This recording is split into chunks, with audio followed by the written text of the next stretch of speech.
SIR-ലൂടെ UDF അധികാരത്തിലെത്തിയത് രത്തൻയുഗ്-ഖൽക്കറാണെന്ന CPI നേതാവ് MV ജയരാജന്റെ ആരോപണത്തിന് മറുപടിയുമായി MA റസാഖ് MLA. പരാജയത്തെ തുടർന്നാണ് CPI ആരോപണം ഉന്നയിക്കുന്നത്. SIR-ൽ ആദ്യം ആശങ്ക പങ്കുവച്ചത് മുസ്ലിം ലീഗാണെന്നും അദ്ദേഹം പറഞ്ഞു. പരാജയം സമ്മതിക്കലാണല്ലോ ഏറ്റവും മാന്യത.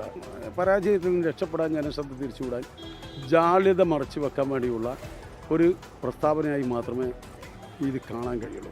അപ്പോൾ കൃഷി വകുപ്പിൻ്റെ സെക്രട്ടറിയായി, GST കമ്മീഷണറായി, അതുപോലെ തന്നെ IT സെക്രട്ടറിയായി, ഇങ്ങനെ വിവിധ മേഖലകളിൽ പ്രവർത്തിച്ച് ഇടതുപക്ഷ ജനാധിപത്യ മുന്നണിയുടെ കാലഘട്ടത്തിലൊക്കെ സെക്രട്ടറിയായ ആൾ അന്ന് ഈ ആരോപണം പറഞ്ഞിട്ടില്ലല്ലോ.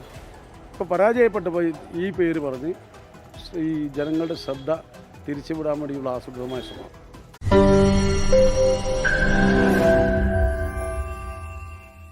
ലോകത്തെവിടെയായാലും ഏത് സമയത്തും 24 വാർത്തകളും ഓഗ്മെന്റഡ് റിയാലിറ്റി പാക്കേജുകളും എക്സ്പ്ലെയിനറുകളും വിശദമായി കാണാൻ ഞങ്ങളുടെ YouTube ചാനൽ നിങ്ങൾക്ക് സബ്സ്ക്രൈബ് ചെയ്യാം.